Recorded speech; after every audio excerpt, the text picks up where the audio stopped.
momento preliminar de la exposición, Daniel mencionó entre las series que Ricardo había puesto en el diario la palabra plagio. Se me ocurre una butada.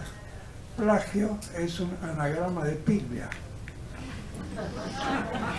¿El significante tiene alguna relación en este caso? Bueno, nada más que eso, para, digamos, también pensar en eso y como casi una incitación a Daniel a seguir buscando lo que él ha encontrado en Borges, es decir, presencias, plagio o simplemente presencias, intertextualidad.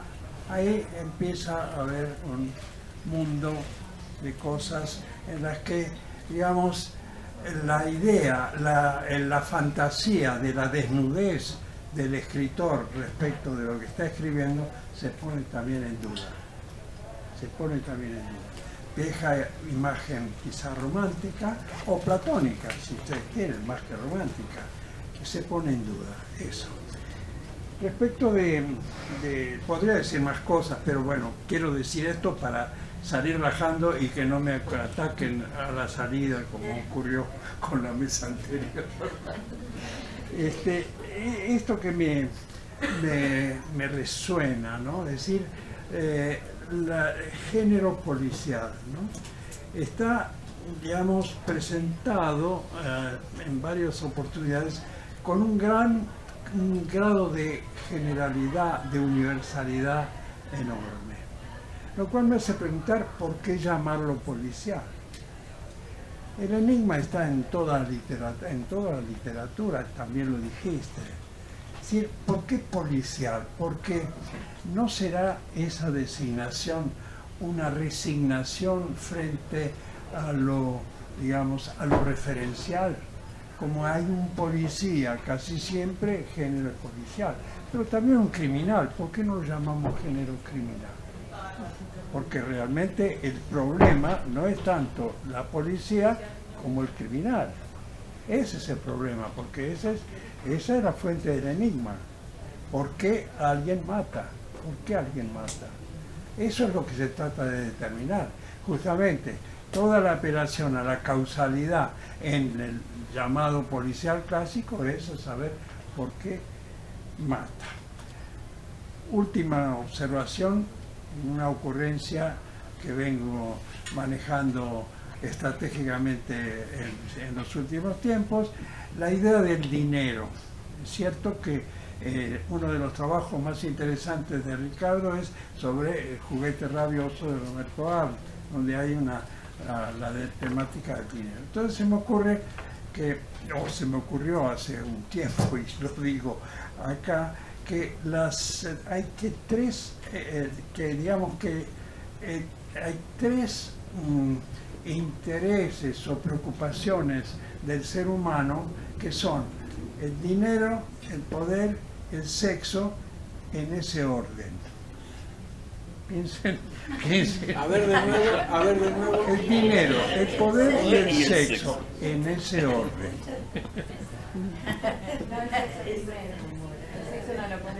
El sexo está primero. El dinero es lo que más interesa, el poder interesa segundo y el sexo tercero. Eso es. Se puede ¿Eso combinar. es una afirmación crítica o una confesión? Es una confesión. A Noé Gicri, a Silvana López, a mi queridísimo Roberto Ferro, que no lo veo por aquí, por haberme invitado a venir a Buenos Aires, que para mí siempre es un placer, y a compartir cartel con una nómina de piglianos que realmente conozco bien, que admiro.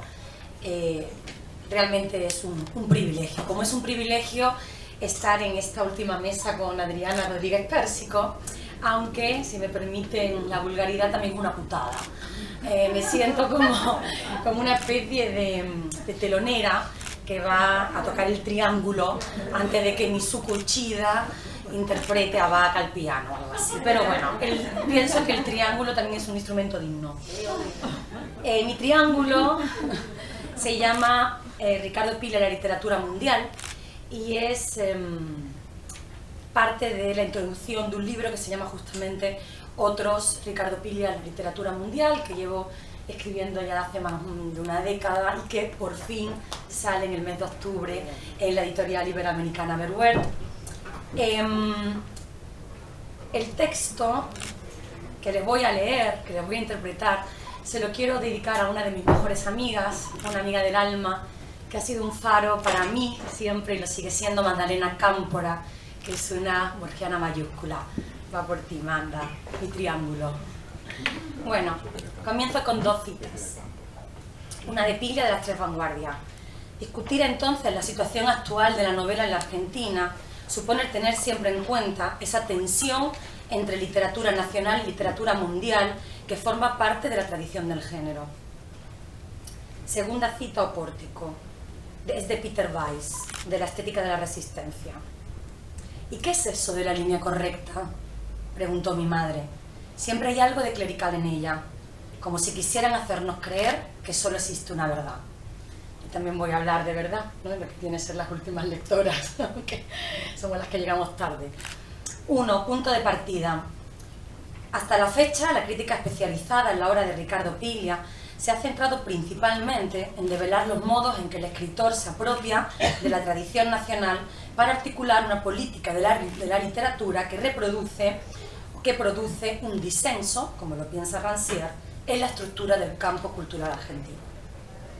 Para ello despliega varias estrategias de condensación, desplazamiento y revalorización de autores y de géneros menores. La consabida conjunción borgesal como epítome vanguardista de la tradición, el cruce entre crítica y ficción, la no ficción, la autobiografía, la técnica del secreto ligada al policial, que ha hablado Roberto, y sobre todo a la novela, ¿no? O sea, Piglia, sabemos que noveliza toda su prosa, o sea, lee, de la manera que leía Closkey sobre la prosa, la técnica del policial y del secreto, y de ahí pues lo extiende a otros géneros que no le son propios, como la novela y el cuento. Piglia entonces aplica estas formas a precursores y contemporáneos que eran marginales en los 60 en el canon, como Macedonio, Puig, ¿no?, Saer, que estaba recién comenzando, y Walsh, para crear un marco de legibilidad que le sirve de autolegitimación dentro del sistema literario. Esa sería, a grandísimos rasgos, la poética visible de Ricardo Piglia. Pero ya sabemos de sobra que lo significante en él está en lo no dicho, en lo invisible. Entonces, ¿cuál es su poética implícita? ¿Qué no dicen sus textos? ¿Contra quién lee o lucha en el campo cultural argentino? ¿Qué instrumentos utiliza en esa guerra de poder? ¿Qué ideologías y valores de uso están en juego? Hay una parte en el capítulo de la publicación en el que me centro sobre todo en leer a Piglia contra Luz de Bourdieu y de la sociología de la cultura, ¿no? Justo esa sociología que a él tanto le daba resistencia, pero que explican perfectamente su comportamiento en el campo, ¿no? Cómo él va ocupando diferentes instancias de legitimación, de tasación del valor y de consagración para repetir como un mantra el mismo marco de lectura. O sea, cómo ocupa el papel de editor, de antólogo, de traductor, cómo ocupa el papel, bueno, todo esto lo habló justamente Martín el primer día, también Laura lo ha mencionado, por el papel de profesor en una universidad pública como Juan, profesor en Princeton o incluso en la televisión, como habló Mónica. Con el horizonte de estos interrogantes y a la luz de sus últimos textos publicados, de los diarios de Emilio Renzi, de sus cursos, Las Tres Vanguardias y Teoría de la Prosa, y también a la luz del curso de Teoría Literaria que editó Annie Louis en 2015 de Ludmer, creo que es muy interesante esa doble lectura. Todos ellos revelan otras piezas menos visibles de su máquina literaria. Propongo leer el uso pigliano de la literatura mundial. ¿Por qué elijo este objeto? Porque pienso que en esta zona en la que la literatura nacional incorpora tradiciones extralocales, se encuentran algunas pequeñas claves que prefiguran su estrategia de combate, y justo Martín habló, creo, ayer de economía de rivalidades, también lo ha hecho Laura, ¿no? Entro en esa misma lógica de vanguardia bélica, de esa estrategia de combate en el campo no solo argentino, sino latinoamericano del boom, ¿no? Y cómo se sitúa él, sobre todo, frente a dos escritores del boom, ¿no? Porque Borges finalmente ha arrastrado, que son Borges y Cortázar. ¿De qué manera hace legible a Borges desde un paradigma de izquierda? Ya lo sabemos, lo nacionaliza, le quita lo mundial. ¿Cómo escribir después de Borges y de Cortázar? Contra, y para ellos, y ese contra lo que quiero decir es que, mira, lo que hace es despejarse una zona en la que él pueda convivir con Borges y Cortázar, ¿no? O sea, una zona en la que él también pueda tener valor, como diría Bourdieu. Inventa una política de la resistencia tomada de la vanguardia del formalismo ruso, de Sartre, de Brecht, del postestructuralismo y del psicoanálisis, que avanza por la tradición argentina ocupando parcelas estéticas que fueron desatendidas por las poéticas hegemónicas, de la misma manera que hizo Hemingway con Joyce. La oralidad, los personajes marginales y la crónica. ¿Por qué? Porque en el centro de los 60 estaban la novela histórica, el realismo mágico. Esta es la trinchera desde la que Piglia se sitúa en los campos de batalla nacional y continental con su máquina de guerra literaria. 2. Hipótesis. Este trabajo presenta un estudio de conjunto sobre la forma en la que Piglia lee a contrapelo ciertas poéticas de la literatura mundial, ¿no? Y en el libro me dedico a cada uno de los siguientes escritores: a Tolstoy, a Dostoyevsky, a Henry James, Hemingway, Fitzgerald, Capote, Osamu Dazai y Calvino. Dejo en mi libro de lado a los que han sido tratados muy bien por mis compañeros, Faulkner, ¿no?, que han sido muy trabajados, Joyce, Kafka, Poe y Brecht, para traducirlas a un lenguaje propio y a un contexto en tensión con la modernidad, que se cristaliza en un proyecto estético y político alternativo. Va de suyo que la modernidad refiere aquí al imperialismo, al relativismo y al sincronismo y al sincretismo que construyó como modelo de desarrollo Europa. Y pienso en la modernidad desde Bruno Latour. La modernidad, decía Piglia también en todas sus clases, es un eufemismo de capitalismo, pero también es un eufemismo de colonialismo, a lo Fanon. No se trata, pues, de que la literatura argentina esté, y cito a Piglia, en relación asincrónica o de desajuste respecto al estado de la narrativa de cualquier otra lengua, fin de cita, sino del debate que se produce en el interior del campo nacional y transnacional sobre la posibilidad de una producción local moderna, vanguardista y emancipada de lo latinoamericano. Es decir, la pregunta por la tensión entre literatura nacional y literatura mundial es respondida por Piglia mediante un conjunto de prácticas de traducción, como lo llama Latour, de otros a la tradición propia, amén de la sincronización mundial y de la transculturación nacional. Voy a explicar estas dos operaciones mejor. La hipótesis amplia, entonces, es que Piglia, mediante estas operaciones de traducción cultural, como lo entiende Susan Bassnett, toma posición en el sistema literario latinoamericano de la época del boom. O sea, no solo en la Argentina, vuelvo a repetirlo, como escritor, productor, pero sobre todo como lector del otro, con el objetivo de proponer un concepto moderno de literatura argentina que pone en valor su propia poética, la del cruce entre crítica de ficción, la no ficción, la autoficción, y la de sus adláteres nacionales y mundiales, que le interesan porque cultivan esos formatos alejados de las poéticas latinoamericanas del boom de aquella época, que eran las más visibles. ¿Cuáles? Lo vuelvo a repetir: la novela histórica, el realismo mágico y añado ahora el cuento fantástico, ¿no?, que representaba Cortázar, por supuesto, y Borges.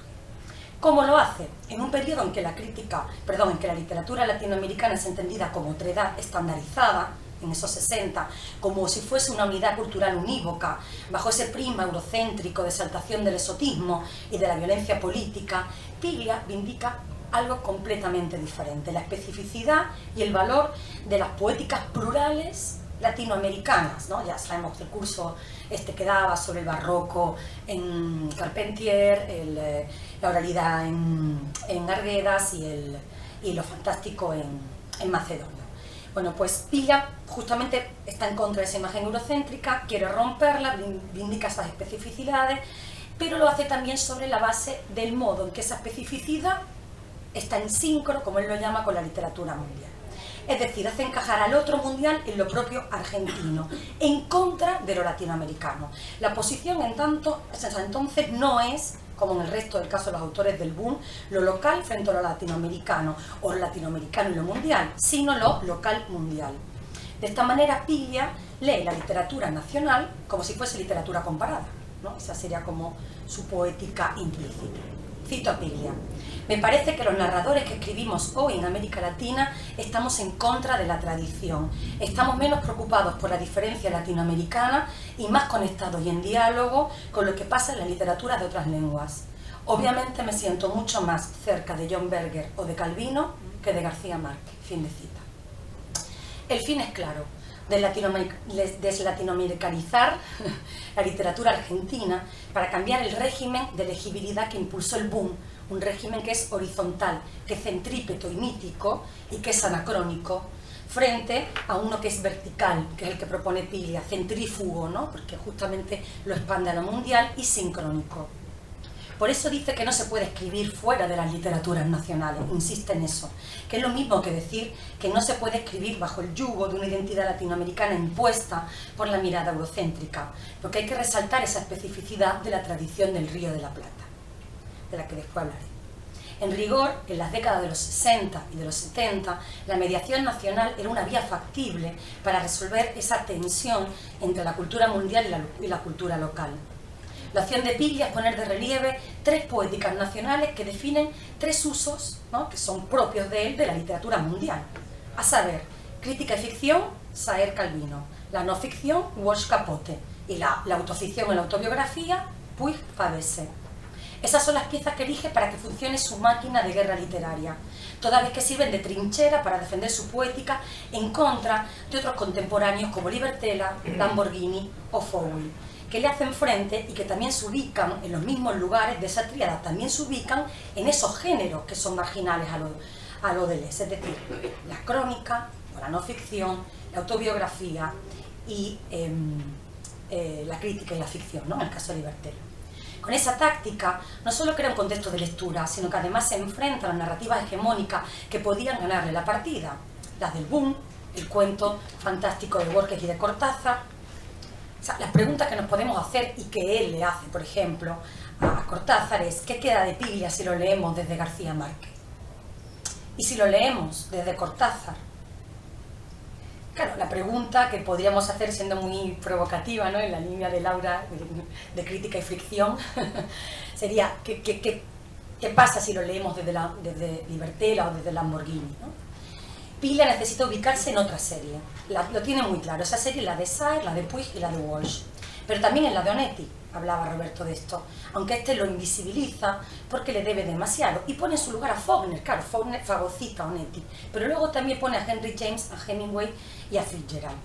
A Borges, como explicaré luego, lo neutraliza con Joyce, ¿no? Ya sabemos la encarnizada polémica de Borges con Joyce, y a Cortázar lo neutraliza con Dostoyevsky y con Tolstoy.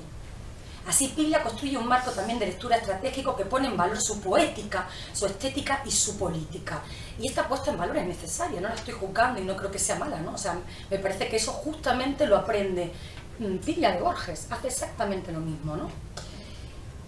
La pérdida como motor del relato, Puig y Fitzgerald, ¿no?, estas series que repite, el complot, Al Dostoyevsky, la relación entre ciudad y memoria, Borges y Calvino, entre diario y ficción, Gombrowicz y Pavese, entre dinero y no ficción, Walsh y Capote, la atmósfera narrativa, Saer y Osamu Dazai, el secreto, el narrador no fiable y el punto de vista, Onetti, James, la utopía, Macedonio Tolstoy.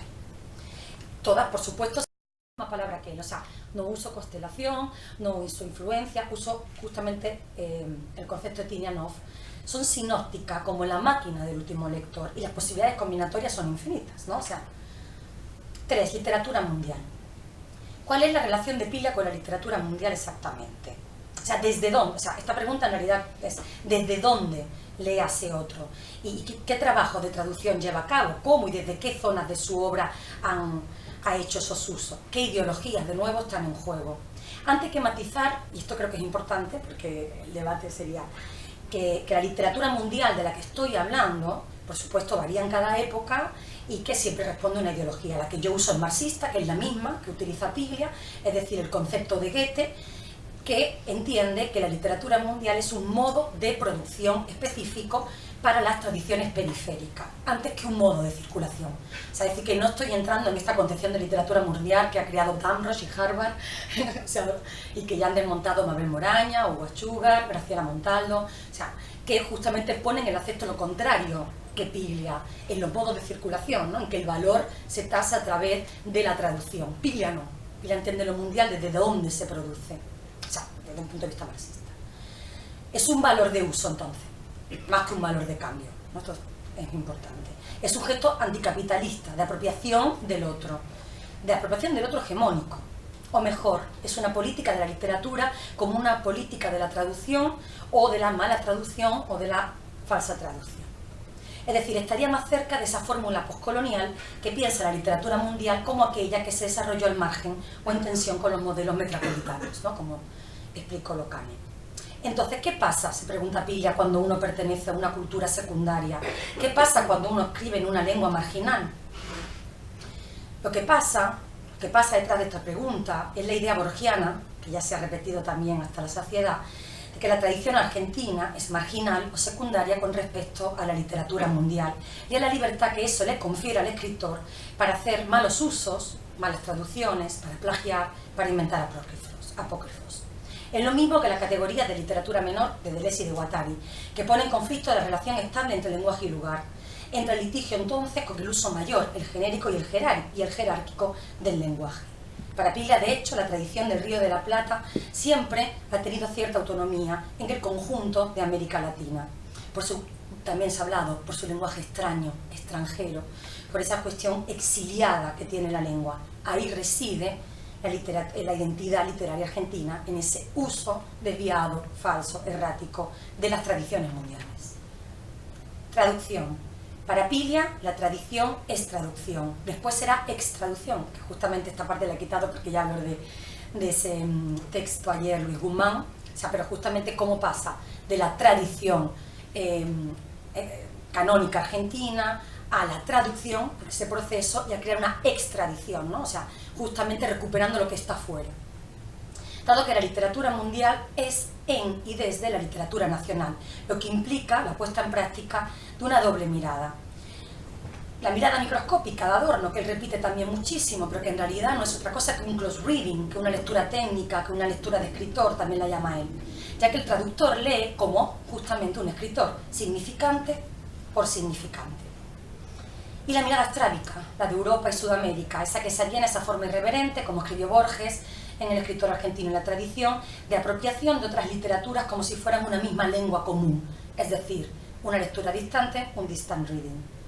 En Memoria y tradición, ese reverso pigliano, muy citado en las jornadas, el ensayo de Borges, Piglia extiende el espacio a lo mundial. Esto es importante, no habla de lo europeo, o sea, Borges en todo momento en ese ensayo habla de Europa, Piglia habla del mundo.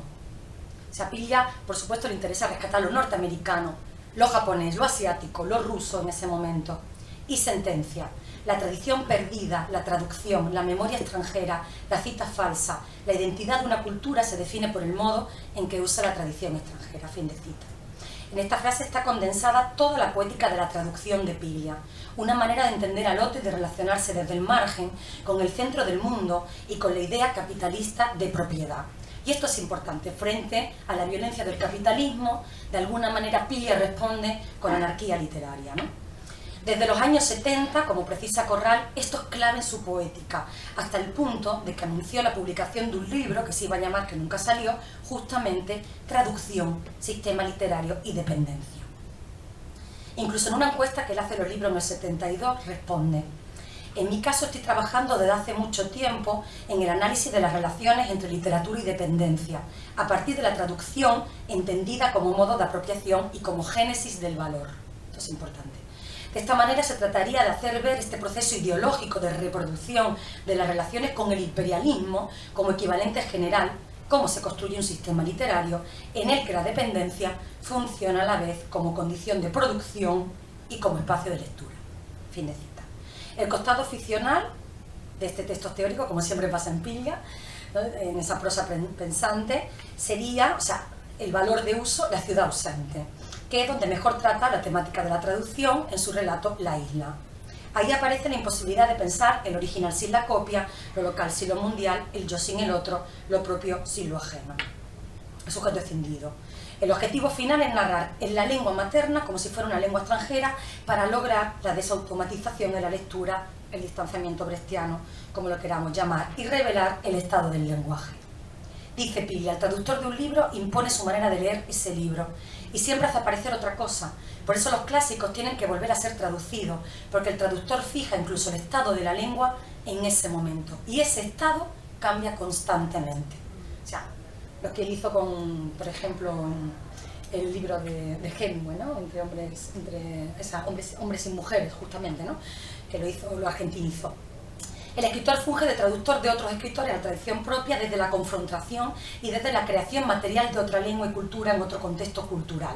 Es decir, o sea, de nuevo, la lectura como un arte de la réplica. El traductor, como ya indicara Spivak, no solo tiene un compromiso radical con la alteridad, que es consustancial en Piglia, sino que es el mejor lector posible, porque además es invisible. Es el que lee con atención y profundidad el texto, como si lo hubiera construido, lo reconstruye. Su trabajo también invisible su trabajo también es invisible en la intrincada relación de propiedad con el texto original. Es siempre un proceso, es también una política, una suerte de translation in progress, abocada al error, como diría Benjamin, porque todo traductor es un traidor. No hay transparencia en estas relaciones de poder, sino desvío en la repetición del texto, ¿no? O sea, de ahí que hablemos de traducción falsa, que ya está presente en el Facundo. Por eso Piglia, cuando traduce a Joyce, tanto en La ciudad ausente como en Respiración artificial, lo hace mal. ¿Pero por qué? Porque lo adapta a su contexto, a su poética, porque lo que importa es el valor de uso, no es el valor de cambio. No solo traduce al otro, sino al propio, y en esa operación no solo está traduciendo al otro, sino al propio, al nacional, repitiéndolo, que en el fondo es visibilizándolo, y lo hace a través de poéticas como la de Al, Macedonio, Gombrowicz, Puig, Say y Walsh, que son una forma también de traducir de la misma manera que hacía Borges los textos que son más productivos para él, ¿no? para su encaje en la tradición argentina.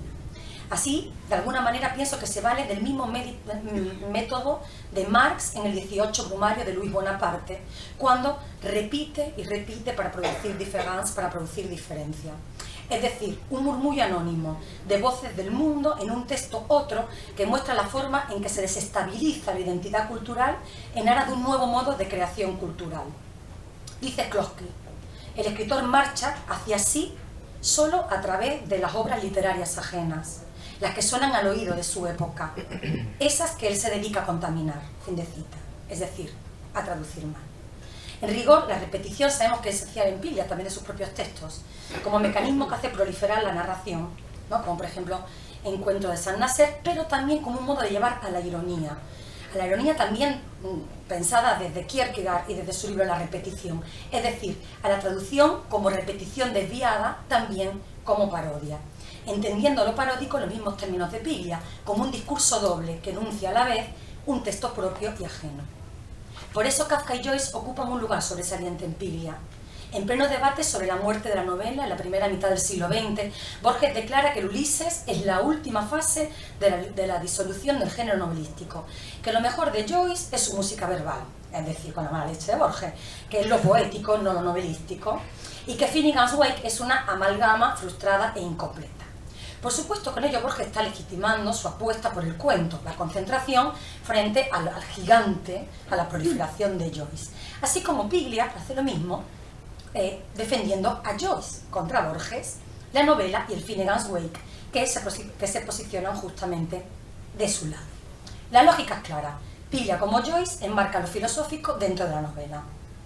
Borges y Cortázar lo hacen en otro género, en el cuento. Lo oral es lo que está en el cuento, que es lo opuesto a Borges y a Cortázar. Además, pone a dialogar justo a Joyce con su contra, con su antagónico, con Kafka, y mete en la ecuación a Al y a Onetti, de tal manera que en este duelo de géneros, Piglia escribe, en efecto, en contra de Borges y de Cortázar. Las dos literaturas argentinas mundiales de la época. Hablo siempre de los 60. Es más, si podemos leer el Funes Memorioso como una parodia de la novela modernista barroca y de su uso de la memoria, es decir, si podemos leer a Funes como una parodia de Joyce o de Proust, podemos leer Respiración artificial como una parodia de Borges, La ciudad ausente creo que como una parodia de Macedonio y de Bioy, como decía ayer Carlos, Plata quemada como una parodia de Al y de Puig, Blanco nocturno como una parodia de Onetti y de García Márquez, claramente, y, ¿por qué no?, El camino de ida como una parodia de Cortázar. Por esta razón, Piglia afirma que Borges es un escritor del siglo XIX. ¿Por qué es antimodernista? ¿Por qué es antijosiano? Que es el paradigma de la modernidad literaria que le interesa a Piglia. Y ya voy terminando. La transculturación. A Piglia, de la literatura mundial, le interesa sobre todo el policial negro y la no ficción. ¿Por qué? Ya he anunciado algunas ideas. Porque esos géneros son menores y son los que tienen un valor contrahegemónico en el campo cultural de los años 60 y 70. Son los que están más alejados de Borges, de Cortázar y, sobre todo, del boom. Por eso le interesa insertarlos. Piglia, entonces, con eso lleva a cabo una suerte de... Bueno, y por supuesto también lo que le interesa es llevar al policial a una lectura social, ¿no? Eso ha hablado muy bien Roberto y no voy a abundar en ello, ¿no? O sea, justamente frente al Cortázar, que intenta que lo fantástico sea leído desde lo político, la revolución de la literatura de la revolución, incluso el Vargas Llosa de la literatura es fuego. Piglia dice, bueno, ¿cuál es la solución? El éxito, el policial, ¿no? Entonces Piglia lleva a cabo una suerte de operación de transculturación, como la entiende Rama, con el redescubrimiento de lo marginal y lo propio y con la incorporación en la tradición nacional de elementos no centrales de la otra cultura. O sea, por supuesto con la reelaboración que hace Rama de Ortiz, no estoy totalmente de acuerdo, pero sí con la parte que aplico aquí a Piglia. Si tenemos en cuenta que Rama hablaba de cultura invasora, hoy también otra vez esa imagen bélica, el primer libro de Piglia justamente se llama La invasión. ¿Qué está invadiendo? No solo dentro de... O sea, ¿qué supone? ¿Qué invade ese libro dentro de la serie argentina? La maniobra es evidente. Piglia no le da la espalda a los latinoamericanos, sino le da la espalda claramente y de una forma muy aguda a la idea de la construcción de una identidad moderna común, que claramente lo pulverizaría, por medio de la reescritura de la historia nacional y de la historia latinoamericana, que es lo que están haciendo en aquella época Vargas Llosa, García Márquez, Fuentes, etc. Ante el en qué momento se jodió el Perú, de conversación en la catedral de Vargas Llosa, Piglia recurre a la parodia y a la deconstrucción y en Respiración Artificial pregunta, como Rayuela, ¿hay una historia? Desde ahí no. La toma de posición es a todas luces decolonial. Y pienso lo de colonial desde Boaventura al Sousa Santos, no desde Miño, ¿no? O sea, desde la epistemología del sur. La cultura argentina está en sincro, o sea, este gesto que dice Piglia, pues que la cultura argentina está en sincro con lo mundial, que no es anacrónica, que es sincrónica. Nunca fuimos modernos, como dice Bruno Latour. Ni ellos, ni nosotros. Pero también se manifiesta en contra del Cortázar lúdico fetichizado por el boom. También en contra de ese Borges hegemónico, universalista y europeizante. Estas operaciones de lectura son también en un punto decoloniales, porque tienen un sentido político de resistencia. Es decir, el valor no está puesto en la circulación, en la legibilidad que tienen estos textos en el mercado nacional y mundial, sino en su traducción semántica y legible, y esto me encanta de Piglia, dentro de la traducción argentina. En la tradición argentina son ilegibles. Piglia activa este dispositivo de lo nacional mundial para darle vuelta al dispositivo continental que impone el eurocentrismo del boom. Con este gesto no solo encuentra una vía de emancipación, sino que reinventa un idioma literario contrahegemónico y marginal, ¿no? Rescatando los más marginalizados para mundializar la tradición argentina y mundializarse él con ella. Conclusión. La ansiada verdad, con la que empezaba mi triángulo en Piglia, cito ahora de él, tiene la estructura de una ficción donde otro habla. Hay que hacer en el lenguaje un lugar para que el otro pueda hablar. La literatura sería el lugar en el que siempre es otro el que habla, fin de cita. Es decir, distanciarse de la palabra propia, la nacional, y desplazarse a la ajena, la mundial, con una máquina literaria de guerra que genera emancipación de la norma discursiva capitalista y del mercado del boom. Una política de la literatura que implica definitivamente una política de la lengua frente al Estado. Esta es la misma formulación althuseriana que aparece en sus tres propuestas para el nuevo milenio. La ideología marxista a contraluz del lenguaje, de la producción, en su estructura y en su forma, no en el contenido. En definitiva, a la manera de Peter Weiss, Piglia crea una estética de la resistencia en virtud de tres procesos: la exhibición de los modos de producción del texto de ficción, la tensión con el relato factual y la postulación de que el arte cumple la función esencial de todo proceso revolucionario que aspire a la transformación del mundo. La literatura es la única que puede luchar contra la alienación ideológica del capitalismo neoliberal, parece decir Piglia, porque, la cito a Ludmer, la forma artística es un modo de la utopía de reconciliación con lo social, el sujeto y del individuo con el todo, fin de cita. Al cabo Piglia, en esa utopía privada que todos hemos repetido, a lo Ernest Bloch, esa verdad clerical, como la llamó Weiss, parece reescribir la célebre frase de Schieber: la literatura argentina, valga la obstinación paródica, tal vez pueda salvar el planeta o el mundo, salvándose a sí misma. Gracias. Valeria Adriana Rodríguez Pérsico, y ha sido profesora asociada de Teoría Literaria en la Universidad de Buenos Aires. Actualmente es profesora de Historia Cultural en la Universidad Nacional de 3 de Febrero e investigadora principal del CONICET. Ha enseñado literatura latinoamericana en universidades de Brasil, Estados Unidos y Francia. Es compiladora, junto con Jorge Fornet, de Ricardo Piglia, Una poética sin límites. Actualmente trabaja sobre narrativas de la crisis. Voy a tratar de ser lo más rápida. ¿Se escucha bien? Sí. Lo más rápida, lo más rápida posible porque ya es tarde, ¿no es cierto? Mi trabajo tiene un epígrafe sacado de un texto, de uno de los cuentos de los casos del comisario Croce, que es La conferencia. Ese catálogo de sorpresas, a la vez ingenioso e ingenuo, permitiría comprobar hasta qué punto el género viene a resolver un conflicto que la sociedad no puede resolver, porque siempre habrá crímenes sin solución.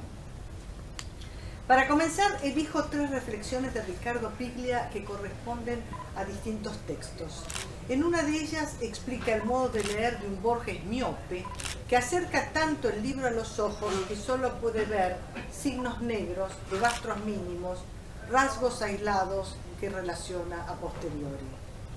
La segunda describe el método del comisario Croce, que arma un rompecabezas e inventa un orden en medio de la confusión de los objetos abandonados.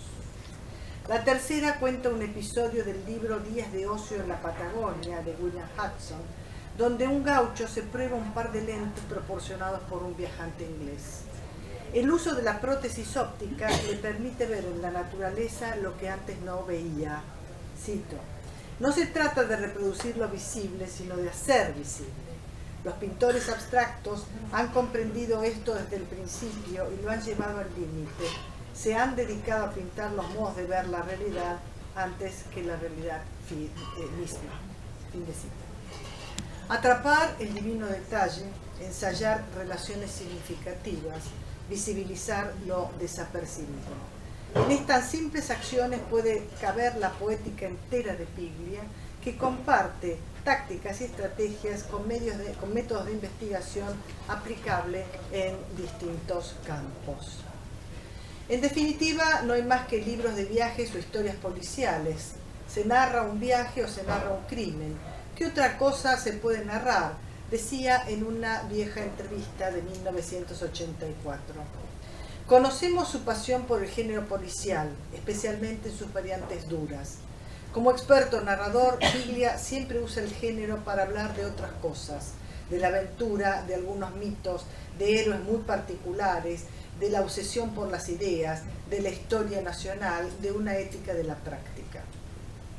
Lo hizo en sus novelas Plata quemada y Blanco nocturno, donde el periodista de la sección rural del diario La Prensa le anticipa a Renzi: vas a terminar escribiendo los casos del comisario Croce vos. Acto que efectivamente Piglia realizó en condiciones extremas, usando un hardware que le permitía escribir con la mirada cuando ya no podía mover ninguna parte del cuerpo. Para cerrar su obra, el escritor escoge como protagonista de historias que involucran en muchas ocasiones la vida colectiva a ese detective sagaz, un tanto loco y bastante decadente. Un anacronismo, como se lo califica en Blanco nocturno. En los casos del comisario Croce, la historia se cuela en flecos en los cuentos que recorren fechas y acontecimientos significativos. Los casos se desarrollan entre 1952, en pleno gobierno peronista, y los meses posteriores al golpe militar de 1976. Son épocas de terrores y persecuciones de enemigos políticos. La gran historia se interpreta a través del fragmento y de lo pequeño. Es el logro de estos relatos porque, como sostiene el policía, cito, es necesario cambiar la escala, detenerse en el detalle relevante. Me interesa lo que solo se ve con lupa. Es preciso aislar el objetivo, practicar la microscopía, o mejor la microhistoria. No generalizar, no ver el conjunto, sino al final. Quizás por ello Piglia cambió la historia por la literatura, porque permite que lo colectivo emerja entre los pliegues de lo individual y lo mínimo. Emilio Renzi es el narrador de algunos cuentos incluidos en el volumen. El Tigre consigna la última fecha, septiembre de 1976. El periodista y el detective comparten anécdotas en medio de aciagos acontecimientos. Renzi le ofrece refugio. Los tiempos de resistencia peronista se funden con los de la dictadura militar en comentarios parcos que muestran la tragedia en marcha. Cito: las noticias políticas eran para nosotros exclusivamente las necrológicas. Otro: muertos sin sepulturas, dice la prosa refiriendo a los desaparecidos. Hacia el final, el comisario también desaparece en el río Uruguay. Dos coyunturas, la misma violencia. El 11 de enero de 2015, Página 12 publica en su sección Verano 12 el cuento La Película, que integrará el volumen. Piglia explica: empecé a trabajar en los relatos del comisario Croce al mismo tiempo que avanzaba en Blanco Nocturno, la novela donde es uno de los protagonistas. Me gusta el hombre por su pasado y por el modo delirante con que afronta los problemas que se le presentan. Lo veo como un personaje conceptual, una especie de señor Coiner, metido siempre en misterios y asuntos ajenos. Por otro lado, es un descendiente directo del sargento Cruz, que, como sabemos, se jugó por el matrero y el desertor Martín Fierro. Cruz lo consiente. En esta línea, Croce está emparentado y es colega de Laurenzi, de Treviranus, de Medina, de Lahore, que tampoco aceptan ni consienten el horror de una realidad criminal de la que forman parte y a la que están condenados a enfrentar. Descendiente entonces del gaucho insurrecto que cambia de bando para colocarse del lado del perdedor, del fugitivo. No consentir supone una actitud contraria a cualquier política de la negociación. El verbo concentra un etos. La figura del detective aglutina algunas otras, como las del filósofo, el historiador, el filólogo, que exhiben idéntica pasión por la indagación, la resistencia y la rebeldía. Del lado del campo popular reflota la tradición decimonónica del rastreador y el vaqueano. La conferencia narra una conversación entre Borges y Croce en un pueblo de la provincia de Buenos Aires al que ha llegado el escritor. Con la complicidad que generan las ideas compartidas y luego de discutir sobre el Martín Fierro, Borges esboza una analogía entre el filósofo y el policía. Dos profesiones desvalorizadas, refuta Croce. Dos modos de buscar la verdad, añade contundente su interlocutor.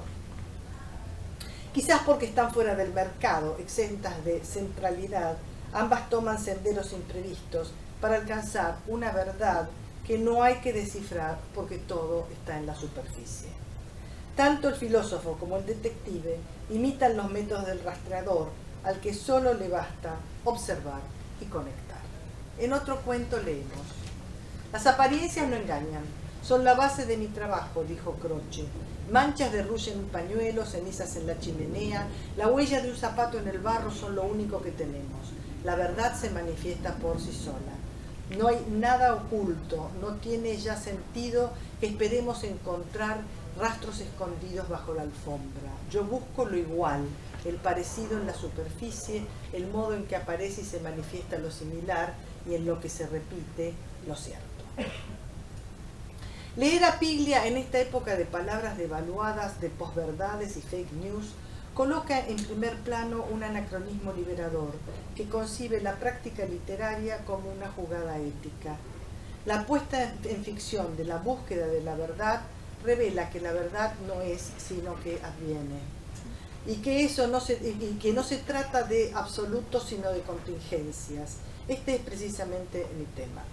En la nota del autor que precede una liminar de Marx, que bien podría haber escrito el mismo Piglia, y remedando las estrategias de homenaje a Roberto A., el escritor señala el eje que articula los relatos. Cito: La literatura policial aspira sin éxito a un mundo donde la justicia se acerque a la verdad. Es la palabra que concluye la nota y dispara la narración. La problemática aparece temprano en el proyecto literario de Piglia en formas ensayísticas o ficcionales. Toma fuerza en los diarios y estructura el último libro. Señalamos uno de esos momentos en La loca y el relato del crimen, que resultó uno de los 5 cuentos ganadores del primer certamen latinoamericano de cuentos policiales, organizado por 7 días en 1975. Ustedes recordarán que el relato se construye en torno a la dupla verdad y locura. La loca mendiga ha sido testigo de un crimen y denuncia en su discurso delirante la identidad del asesino. Angélica Inés Echavarne es un personaje que migra de un texto a otro, una especie de Casandra alucinada que pregona la verdad en forma oracular, pero nadie la escucha. La forma del relato consiste en secuencias que se cortan, en acciones interrumpidas. El asesinato pertenece a una secuencia elidida. Cuando aparece en escena Renzi, el crimen ya acontecido, y todos los personajes están en la trama, la víctima, el asesino, el acusado. Para develar el enigma, el joven periodista se vale de la tecnología y la ciencia del momento, el grabador y la lingüística de Trubetskoy. Graba el discurso de la mendiga y usa un código para analizar el discurso psicótico, ya que aún en el delirio se puede desbrozar la verdad. Descubre entonces que el asesino no es el cliente de Benito Macró, sino un hombre mucho más poderoso que pretendía a la mujer. Renzi busca la verdad por fuera del sentido común que señala a otro culpable. Ante la imposibilidad de publicar la nota vetada por el jefe de redacción, que no quiere problemas con la policía, Emilio se sienta frente a la máquina de escribir, pero en lugar de redactar su renuncia, comienza a narrar el caso. Describiendo un círculo perfecto, las palabras finales son idénticas a las del comienzo. La acción señala el pasaje a la literatura. Renzi abandona el registro periodístico para entrar en el relato, donde no rigen las reglas de la vida cotidiana. El relato se postula forma posible de saber y de hacer conocer lo que no puede decir el discurso periodístico, confundiendo las categorías de verdad y verosimilitud. Si en la vida rigen los patrones de verdad y la literatura opera con procedimientos generadores de verosimilitud, La loca y el relato del crimen invierte esta lógica para mostrar que la literatura tiene un saber verdadero, aunque contingente. En esta dirección, un pasaje del astrólogo, incluido en los casos del comisario Croce, desarrolla este carácter inestable de la verdad. La verdad, cito, ¿no? La verdad no estaba aislada ni quieta, la verdad era variable y comparativa. Los entes reales son relaciones, pensó. La verdad es la forma de una relación más que su esencia, pensaba. Nos interesa la duración, la mutabilidad. Las relaciones internas de la verdad cambian, se mueven. Le interesaba entender, desde chico era así. Entender le interesaba demasiado. A veces no podía dejar de rumiar. Se perdía en las variaciones contingentes del mundo. Quería saber, captar, detener el vaivén de la vida, y si no podía llegar a una conclusión, se ponía obsesivo, medio catatónico y terminaba en el hospicio. Ya en Teoría del complot, Piglia subraya el papel fundamental de la novela del astrólogo en Los Siete Locos, puesto que la construcción del complot determina la eficacia del texto. El personaje lo fascinó desde siempre y en 2014 escribe El astrólogo, donde continúa la vida y las aventuras del personaje de Arzt después de los episodios de la Quinta de Temperley. Piglia inventa peripecias posteriores al final imaginado por Arzt, haciendo del astrólogo al mismo tiempo un criminal y un revolucionario, un hombre de acción y un intelectual. El crimen escondía la verdad de la sociedad, sostiene el narrador, tal vez porque atrae la atención, opacando el crimen perpetuo del capitalismo. Luego de algunos intentos frustrados, el detective se encuentra con el escurridizo Leandro Lessing, que ha devenido peronista casi de modo inevitable.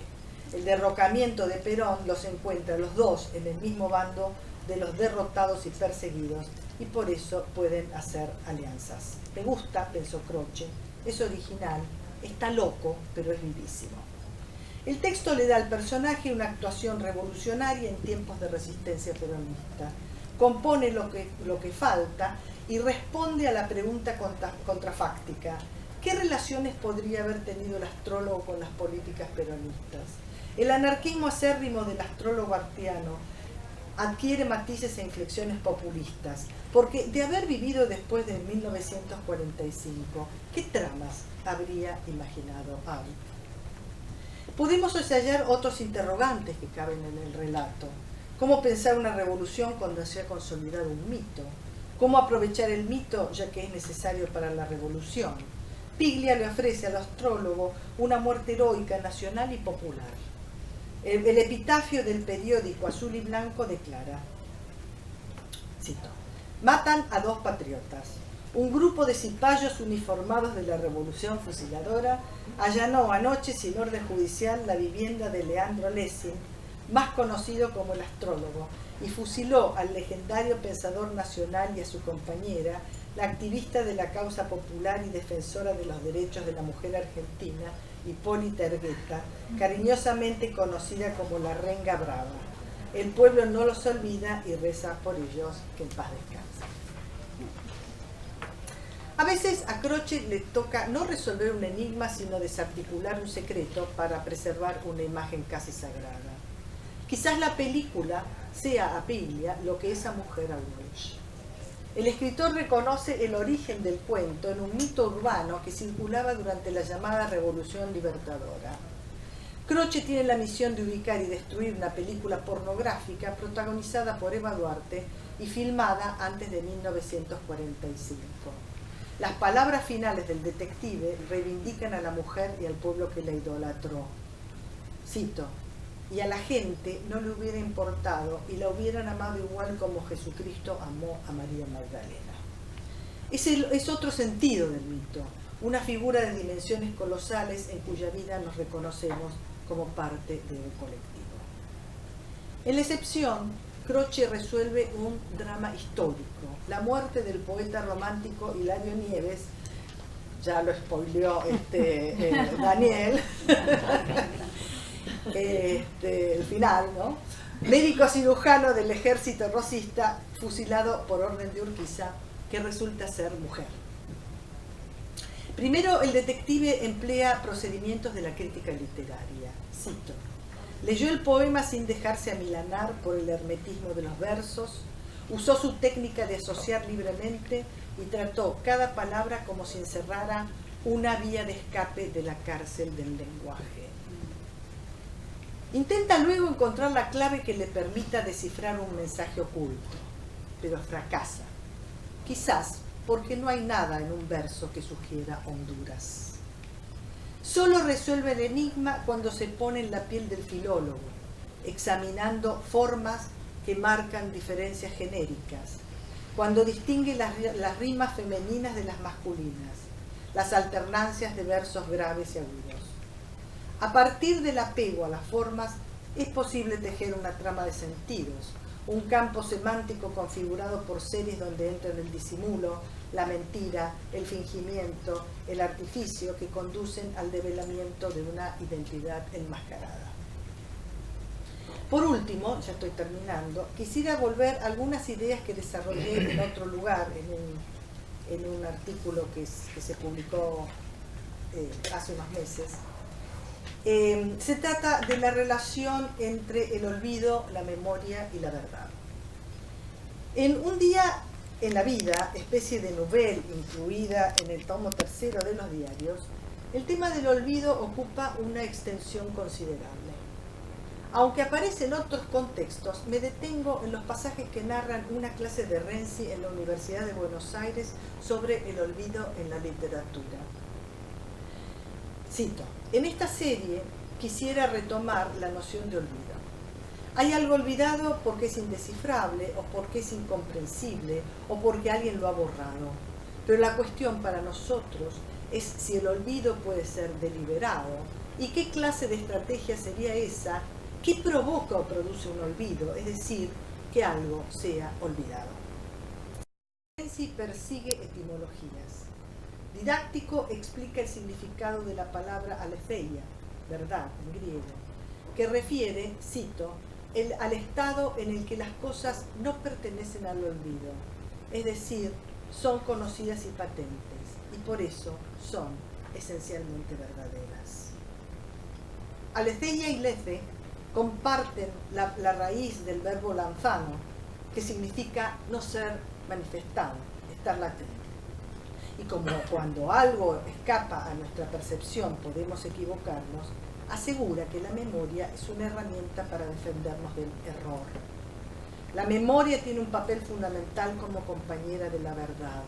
Cito a Piglia: los recuerdos olvidados no desaparecen, sino que son sepultados en algún lugar. A esto Piglia lo llama el archivo amnésico.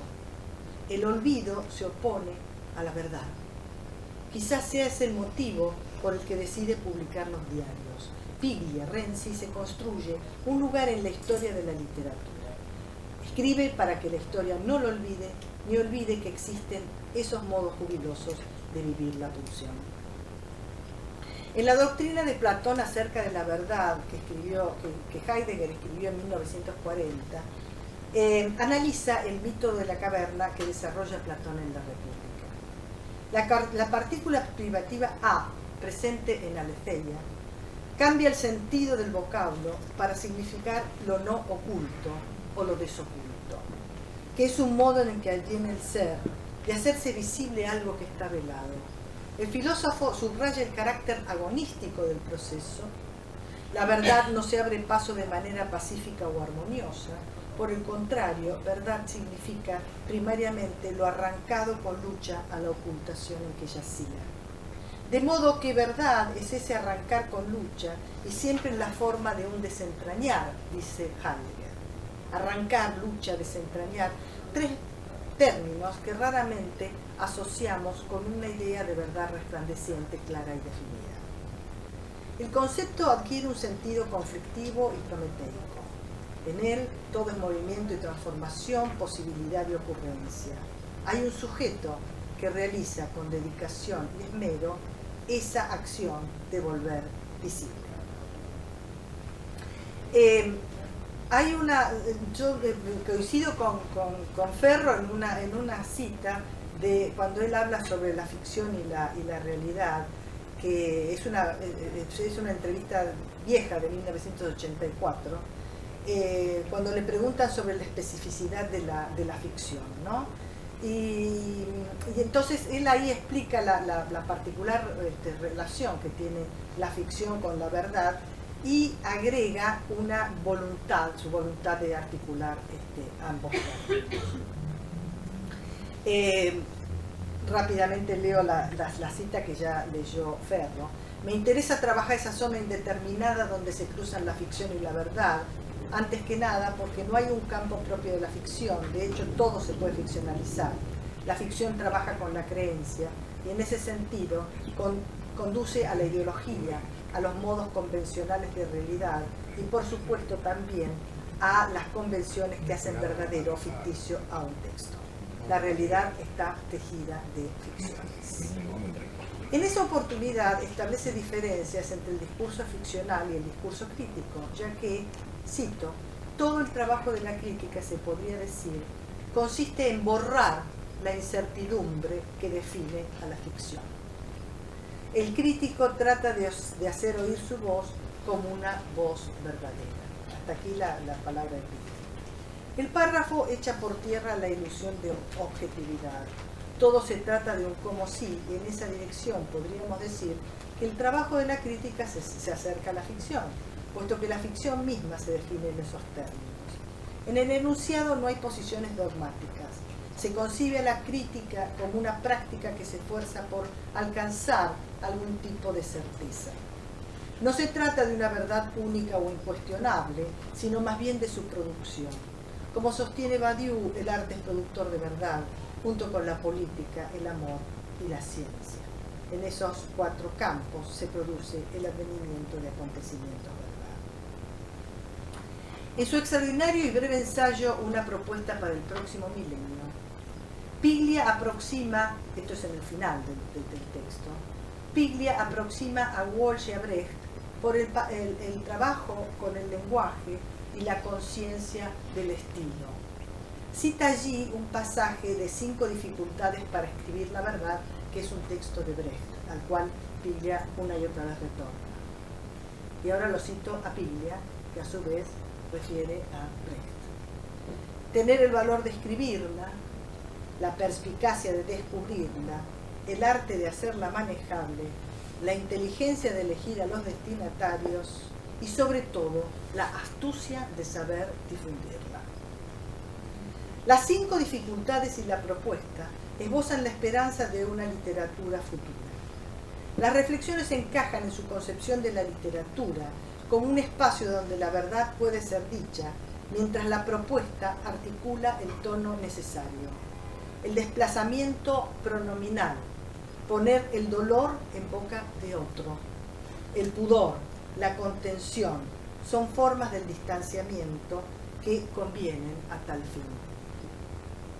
Como se desprende de la bella cita que abre este trabajo, si el crimen aspira al silencio, el relato no cesa de hablar siempre. Recordemos que, como dice Croce, ver y decir son 2 regímenes de conocimiento o 2 modos de acceder a la verdad. Gracias. El azar juega a favor. Pero esta vez no hubo azar. La verdad que no hubo azar, porque cuando con Silvana pensamos el programa, lo imaginamos con un recorrido. Y bueno, el recorrido tenía un punto de consumación que era la ponencia de ustedes. Y yo creo que sorprendentemente en lo que cada uno de ustedes expuso fueron apareciendo resonancias de las cosas que fuimos hablando. ¿Acaso, digamos, había que elogiar la habilidad, la velocidad de ustedes para haber compuesto estas ponencias, ¿no es cierto?, recogiendo todas esas voces, como alguna vez dijo Ricardo, una buena novela sería lo que cuenta cada uno. O sea, eso, digamos, esos puntos sobre los cuales ustedes volvieron, pero articulándolo, casi de una manera pígea. O sea, que nuevamente, gracias por la presencia. Y bueno, un aplauso, ¿no? Para... Lo nuestro será breve. Ahora tenemos que festejar. Bueno.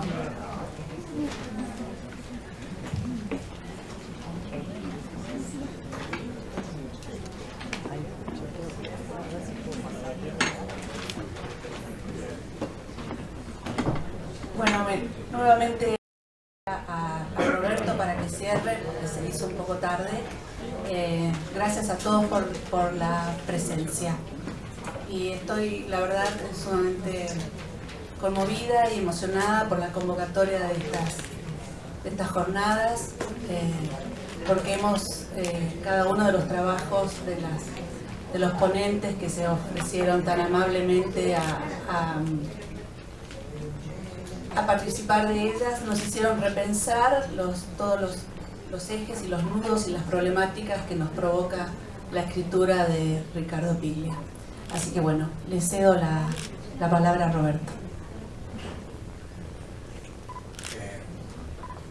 Bueno, 2 cosas. Inicialmente, la idea que nos guía a Silvana y a mí es un desplazamiento.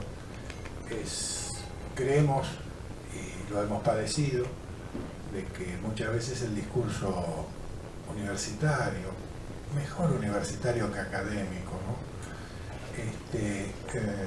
Es un poco endogámico. Y como bien dijo en la primera jornada, Martín Coa, a veces da la sensación que los críticos universitarios somos convertidos en burócratas, ¿no es cierto? Entonces, para desmentir un poco, hemos pensado, con el apoyo de Noé, que apoya cualquier conspiración, él está de acuerdo, desplazar esos discursos a otro espacio, Y bueno, el Malva nos acoge, nos permite este encuentro, y para nosotros es muy gratificante advertir que muchos de los que asisten participan de otros espacios. Entonces esa circulación consideramos que es un gesto político de circulación. Cuando pensamos el año pasado en Ricardo Piglia, era porque imaginábamos que eso daba lugar a muchas de las cosas que pasaron acá y muchas más.